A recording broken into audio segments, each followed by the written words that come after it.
Hey, what's up guys? Welcome to Quick Tech Tips and Reviews. My name is Tony, and with this channel we bring you guys a variety of tech-related content. If this is your first time here, be sure to subscribe and hit that little bell down below so that you're alerted to when new content is being released. In today's video, we're going to take a look at some of the potential obstacles that an average homeowner might encounter when installing a video doorbell system. So one of the first things I want to point out to you guys is if you're watching this video hoping that I'm going to show you how to set up, let's say, a Ring video doorbell in the Ring app and get it installed on your home wireless network, that's not what this video is about. In turn, it's about some of the obstacles the average homeowner may encounter when trying to install a video doorbell system. Now, in a perfect world, the advertisements show you that you remove the old doorbell, there's two wires there, you connect the two wires to the two screws on the back of the new doorbell, you mount it to the wall, and you're pretty much done. And in a perfect world, yes, that could be the case. But what happens if your situation doesn't meet that perfect world criteria? Well, mine didn't, and I'm going to take you along on my journey and show you how I got around some of the obstacles that I encountered. Alright guys, so today my video is going to be a little different than what I normally produce. The project I have ahead of me is to install a Ring doorbell. However, I ran into a couple of little difficult situations. It's not your typical standard installation. Let me show you what I'm talking about. Alright guys, so you can see here, the doorbell when the house was built was installed on the side wall of the porch rather than on the front door jamb like a normal installation. So the first thing I have to do is extend that doorbell wiring and get it behind the siding, and then figure out a way to get it into the door jamb. I'm probably going to have to drill and get the wires fished through. So that's the first obstacle that I'm faced with on this Ring doorbell installation. Let's go inside and I'll show you the next obstacle in this project. Alright guys, so now we're looking at the second obstacle in this Ring doorbell installation. The chime that I have installed in the house, again, that was installed by the builder at the time of construction, is not compatible with the Ring doorbell system. Now there are many doorbell chimes that are compatible with Ring, and there are a handful that are not. I happen to have one that is not. It's made by Nightcore. I don't know the exact model. It's a digital chime, and the reason that it's not compatible is because it takes the AC current coming in that you see here on the right side and converts that 120 volts over to 12 volt DC, and that's the white and red wire that you see going out of the left side. So in a typical installation where there's a mechanical door chime, not a digital door chime, you have a transformer that'll normally take that 120 volts AC and convert it down to a lower AC voltage, somewhere in the range of 16 to 24 volts. Now I did buy a mechanical chime to replace that digital chime, and I also bought a new tone transformer that meets the requirements of the Ring doorbell system of 16 volts. So I'm going to get that installed, and I'll put the links to both of those devices down in the video description below in case you're interested. So the challenge inside is to get the new transformer hooked up and hopefully get it fit into the opening that you see here in the wall. I'm going to attempt to shave down that center divider between the outlet boxes so that I can keep the wires tucked in and install that new transformer in that open space on the left side. Once I do that, the doorbell that I ordered should cover up and go right over the top of that opening, so it'll look like a finished product. You'll never know that anything was modified. So the next step is to get to the installation process.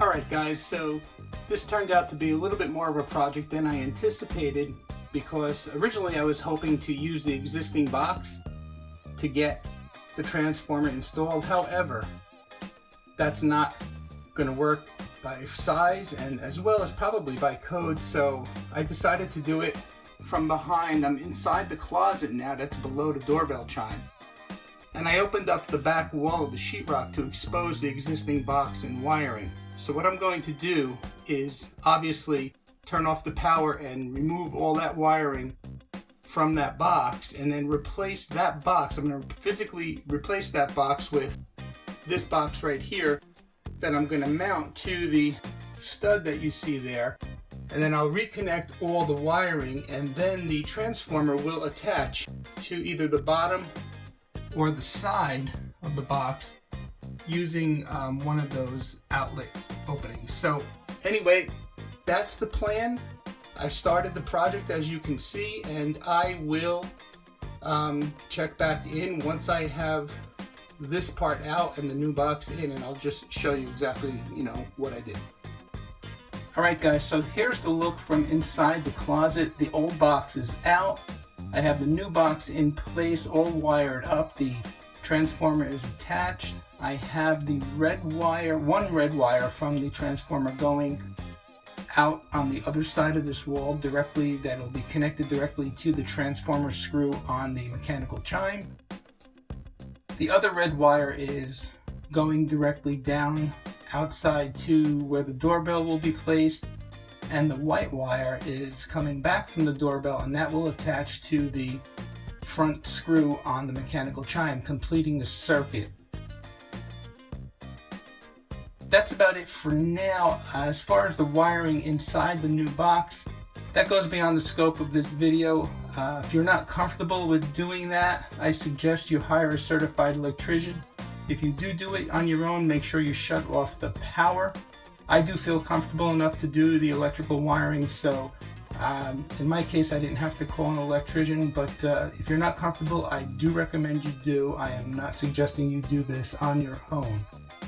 As far as finishing off this section, I guess I could leave it as is, but to make it look finished, I'm going to put an access panel in here rather than sheetrocking and spackling over it. This way, if I ever need to get at these wires or change a transformer, I'll just be able to pop the access door off and work easily. Alright guys, so it's about 2 hours later, getting that inside situated and all done, along with going over to the hardware store to pick up a couple of supplies that I needed. Took a little longer than I anticipated to get over this obstacle on the interior part now. So what I'm going to do is show you the chime temporarily installed. I do have a little spackling to do. Unfortunately, when I was trying to get the old box out, I did a little damage to the bottom of the sheetrock on the face, inside the hallway there.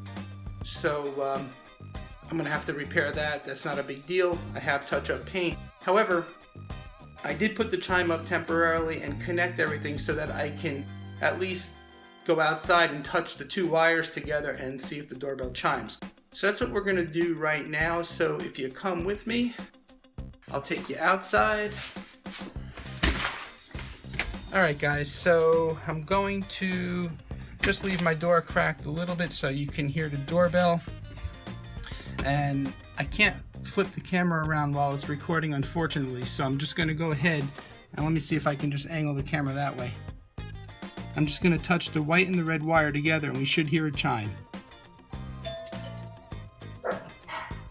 And there's my additional chimes as well. Okay guys, so the wiring seems to be done correctly. My next step is to tackle the outside and get that Ring doorbell mounted. Alright, so back to the doorbell installation. It's 2 days later. I took a day off because I really wanted to think about exactly what I wanted to do outside here as far as mounting the Ring doorbell. I wasn't so sure that I liked the idea of drilling directly into my door jamb. So I took, like I said, some time away from the project to give it some more thought, and I've come up with something else that I think I'm going to implement instead. So let's take a look. So originally I talked about drilling into the side of the jamb here and trying to pull the wires through, putting a hole in the front to pull them through this way and mounting the doorbell flush on the front. But I've actually aborted that plan. What I'm going to do now is mount the doorbell right on this firm piece of J-channel. It's strong enough. It's actually a lot firmer than where the original doorbell was in the siding. So I think I'm going to put it here for several reasons. It'll be much easier to fish the wires through, but it'll also put the doorbell at a slight angle. So the result will be a view like this. So a few hours later and another trip to the hardware store to get some butt splicers to lengthen the existing doorbell wiring. There's the finished product. It does work, as you can see.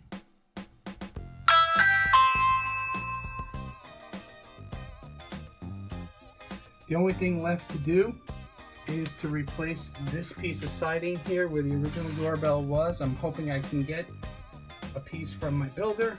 That being said, speaking about the siding, one thing I did not anticipate was I had to remove one whole section of siding all the way to the end of the porch in order to be able to get behind this double piece here to actually nicely tuck away the wires. So that being said, the installation is done. There's what it looks like. There's the finished product on the outside. There's the finished product on the inside. So as you can see, there were quite a few challenges I had to overcome to get this Ring video doorbell installed. And that being said, I do want to stress that this has nothing to do with the Ring doorbell system itself. These obstacles I would have encountered regardless of what manufacturer's system that I decided to install. I just happened to like and select the Ring video doorbell. Now, your situation could vary. These are just some of the obstacles that were encountered. Everybody's situation is going to be their own, but I hope you did find this video helpful, and I hope some of the things I did will give you some tips to maybe get over the obstacles that you encounter if your installation isn't that perfect world setting. So guys, that about wraps it up for today's video. If you liked the video, please give it a thumbs up. Be sure to check out some of my other links up above. Please remember to subscribe, like, and share. And use those Amazon affiliate links. They don't change your price, but they do help out the channel. My name is Tony with Quick Tech Solutions. I thank you for watching. See you next time.